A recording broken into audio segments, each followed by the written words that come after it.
A Tyrannosaurus rex closing in on a Triceratops was not approaching a helpless meal.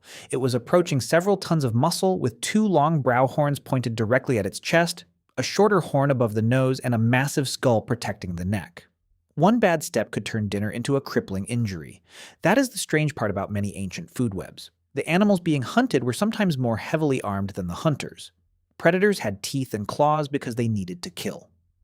Prey evolved armor, spikes, clubs, horns, bulk, and group behavior because they only needed to make one attack go badly enough that the predator would give up. Late Cretaceous North America pushed this problem to an extreme. Tyrannosaurus lived beside Triceratops, and fossils show that Tyrannosaurs definitely fed on these horned dinosaurs. One Triceratops pelvis carries dozens of deep bite marks consistent with an adult Tyrannosaurus, but those marks do not tell us whether the animal was hunted or found dead. That uncertainty matters because attacking a healthy adult would have been very different from feeding on a carcass. Triceratops was not designed as a tank solely for fighting Tyrannosaurus. Its horns and frill probably had several functions, including display and combat with other Triceratops. Healed injuries on skulls support the idea that these animals struck or locked horns with members of their own species. But a weapon evolved for rivalry does not become harmless when a predator arrives. A horn capable of hurting another animal weighing several tons could make a frontal attack extremely expensive, and Triceratops was only one version of the problem. Ankylosaurids turned the opposite end of the body into the dangerous part.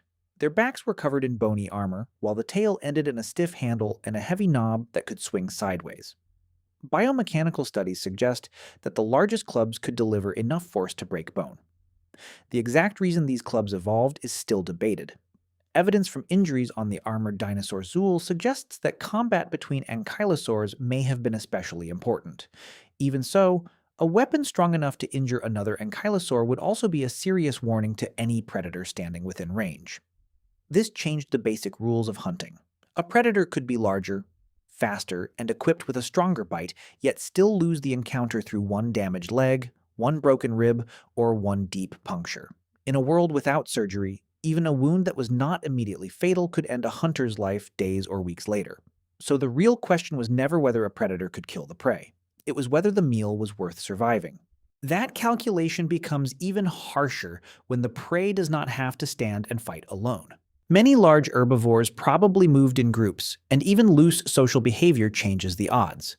A predator circling one animal may suddenly be facing several bodies, multiple sets of horns, and no clean route to the throat. Fossil trackways cannot always tell us exactly how coordinated these animals were, but they do show that some species traveled together. For a hunter, that meant the weakest individual was not automatically the easiest one to reach.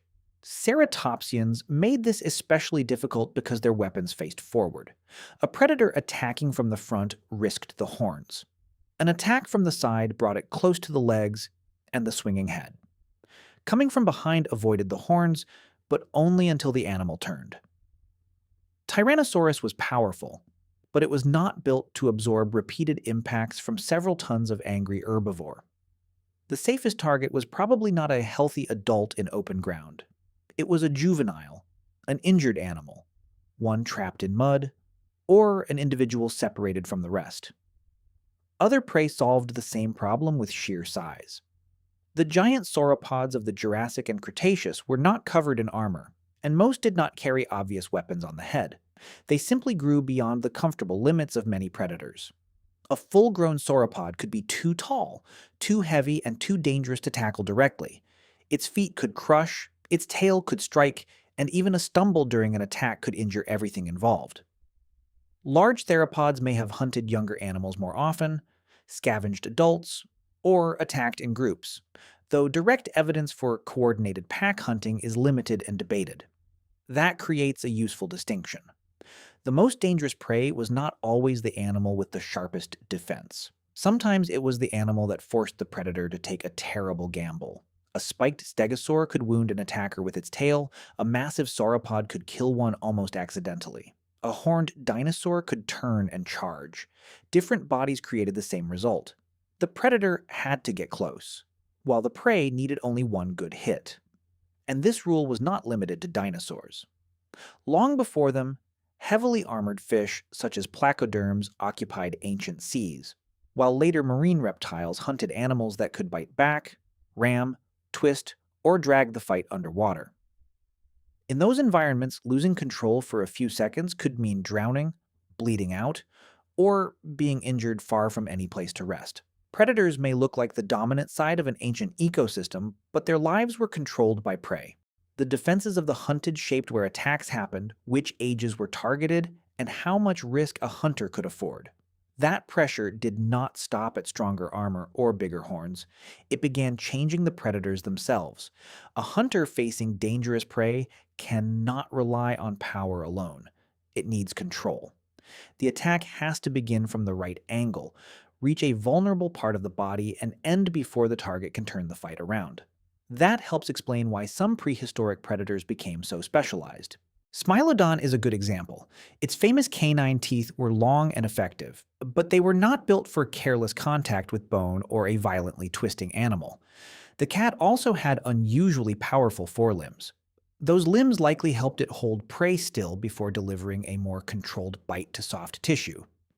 The weapon looked terrifying, but it worked best only after the dangerous part of the struggle had already been managed. This is what heavily defended prey does to a predator. It creates pressure for stronger jaws, better grip, faster attacks, cooperation, ambush, or greater precision. But every solution brings a new limitation. A body built for wrestling large prey may be less efficient at chasing small, fast animals. Teeth adapted for one killing method can become vulnerable if the bite lands badly. Extreme specialization can make a predator impressive and fragile at the same time. Prey also shaped which animals were attacked. Young individuals had thinner armor, smaller horns, weaker limbs, and less experience. Sick or injured adults could fall behind. Old animals might lose speed or strength. Predators did not need to defeat the strongest possible opponent to survive. They needed to recognize the moment when a dangerous animal had become vulnerable. Even hunting together would not erase that danger. A group could surround a target or divide its attention, but every individual still had to move close enough to be kicked, crushed, gored, bitten, or struck. More hunters changed the odds. They did not make the prey harmless. That is why fossil evidence can be misleading when we imagine every bite mark as proof of a dramatic hunt. A predator may have killed the animal, scavenged it, or fed after another cause of death. The safest meal in prehistory was often the one that was already dead. Nature was not awarding points for bravery. So were some ancient prey worse than predators? In a direct attack, sometimes they may have been. A horned dinosaur, armored herbivore, giant sauropod, or powerful Ice Age mammal could injure or kill the animal trying to eat it. But the deeper answer is that predator and prey were never simple opposites. Each side controlled the evolution of the other. Predators selected for better defenses, while dangerous prey selected for more careful, specialized, and sometimes more vulnerable predators. The hunter may start the attack, but the prey often writes the rules. For another strange evolutionary pattern, watch Why Does Evolution Keep Creating Crabs? Thanks for watching.